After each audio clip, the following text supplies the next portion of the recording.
natureza, mãe. Sejam muito bem-vindos a mais uma aula aqui no canal Biolodúvidas. Eu sou Patrick Gomes, o seu professor de Biologia Geral, e hoje a gente vai conversar um pouco acerca de sistemática, evolução e, especificamente falando, em sistemática filogenética.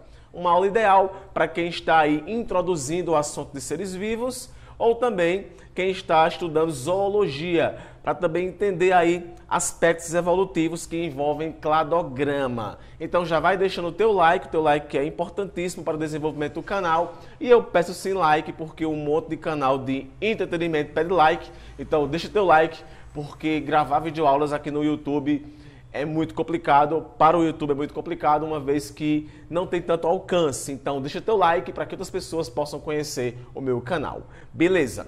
Olha só, aqui nessa imagem você vê duas histórias evolutivas, contadas de formas diferentes. E isso porque são duas escolas evolutivas falando acerca do mesmo assunto, que é contando a história da diversidade dos seres vivos.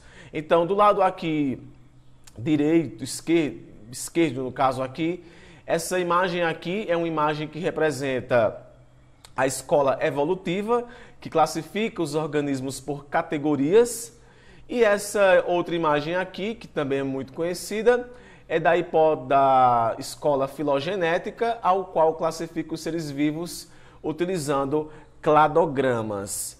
Hoje, a escola filogenética, ou também sistemática filogenética, ela é a mais aceita. Então, basicamente, hoje, qualquer livro de biologia que você encontra, ele está trazendo evoluções, a explicação de evolução através da sistemática filogenética.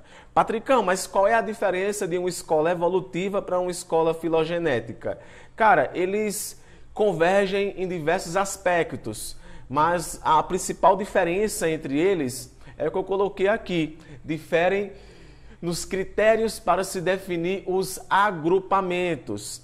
Isso porque, na hipótese filogenética, eles trabalham com novidades evolutivas. Então, as novidades evolutivas são fundamentais para poder categorizar um grupo de seres vivos. Uma diferença marcante aí de classificação, por exemplo, é que na escola evolutiva eu tenho o grupo das aves. Então eu tenho peixes, anfíbios, répteis, aves e mamíferos.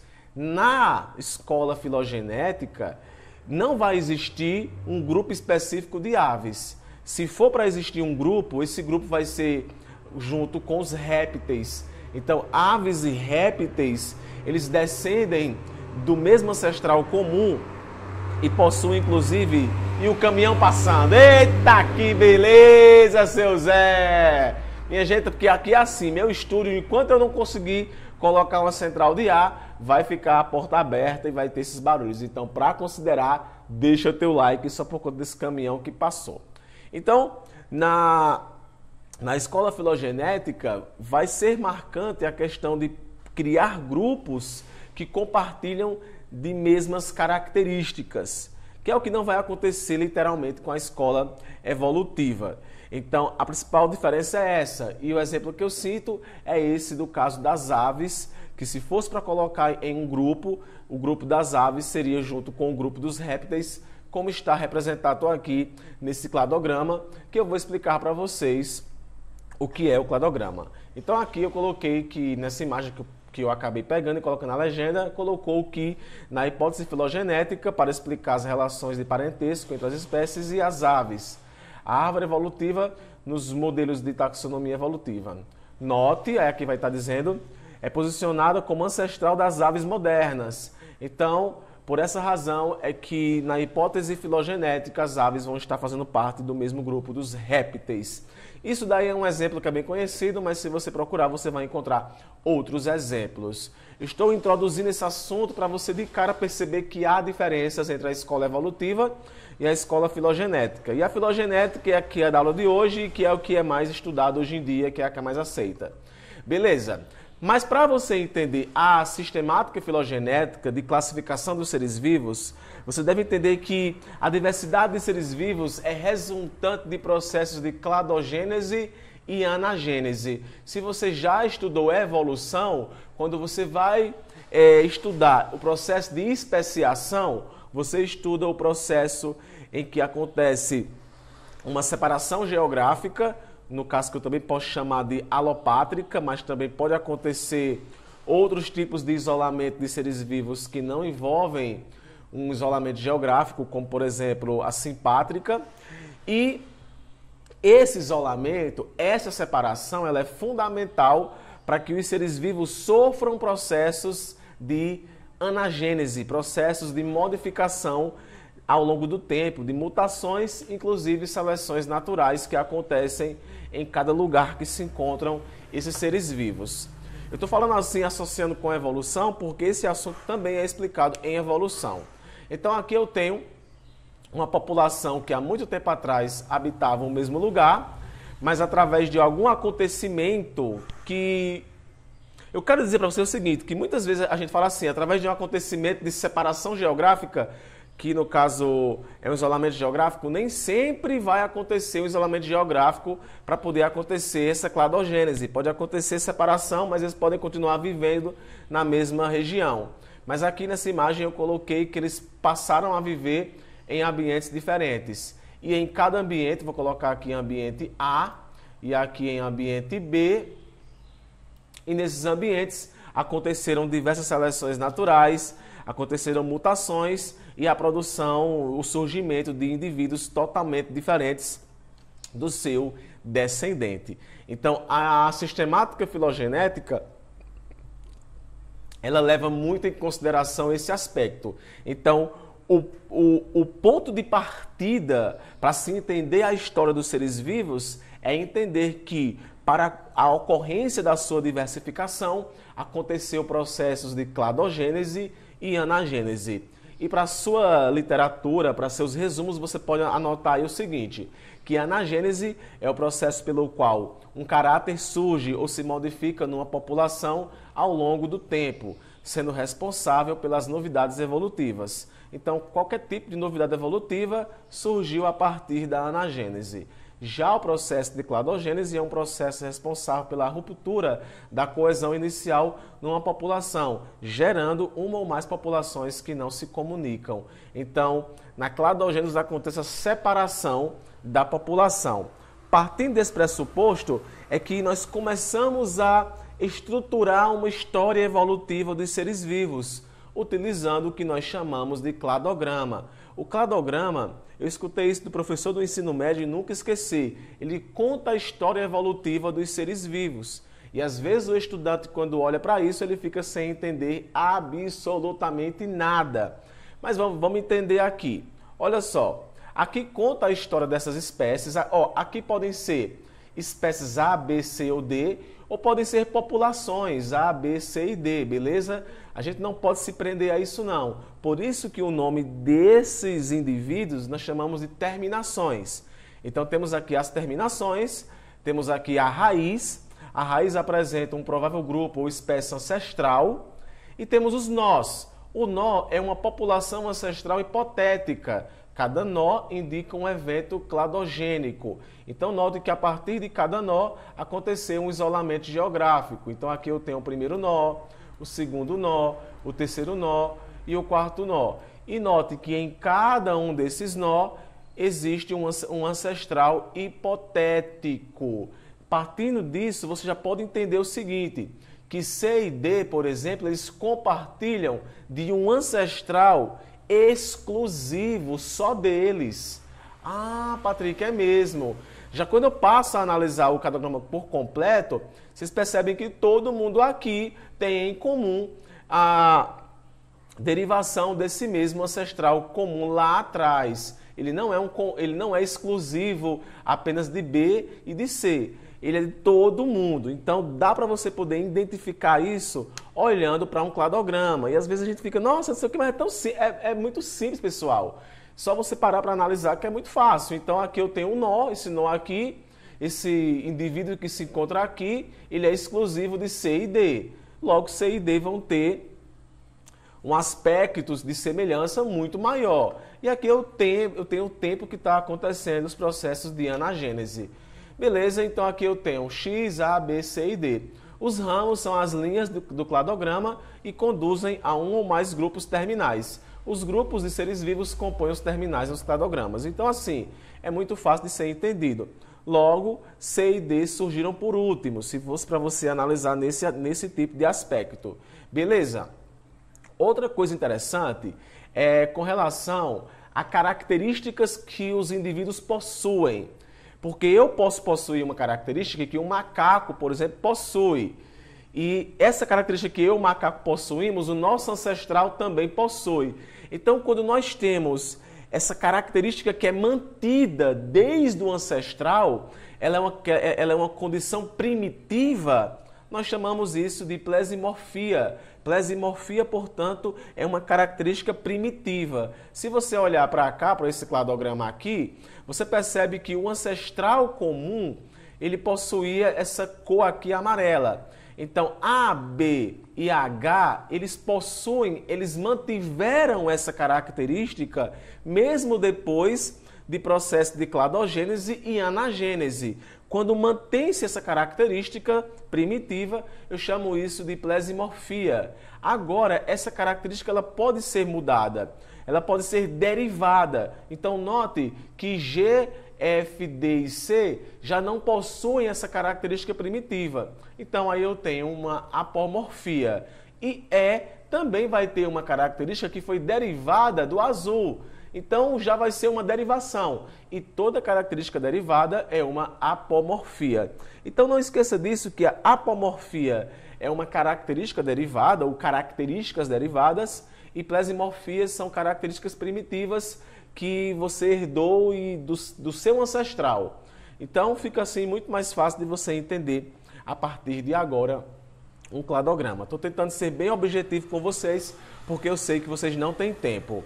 Graças a essas características apomórficas, a gente pode conseguir classificar ainda mais melhor os seres vivos ao que compete cladograma, como por exemplo quando a gente monta um grupo monofilético. O que é um grupo monofilético? É um grupo ao qual eles possuem um ancestral comum exclusivo.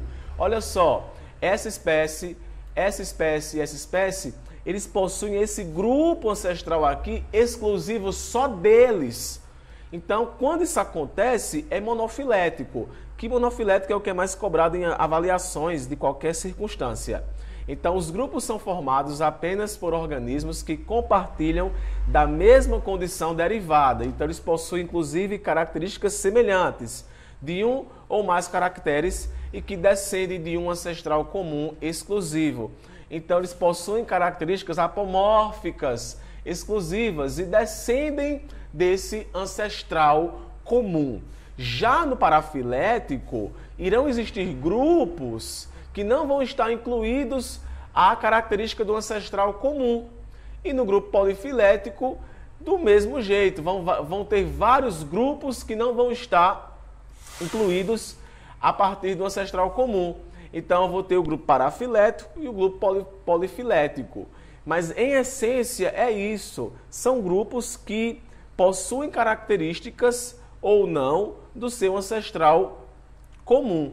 Aqui no grupo monofilético, você percebe que todo mundo descendeu do mesmo ancestral, possui características apomórficas e tem um ancestral exclusivo.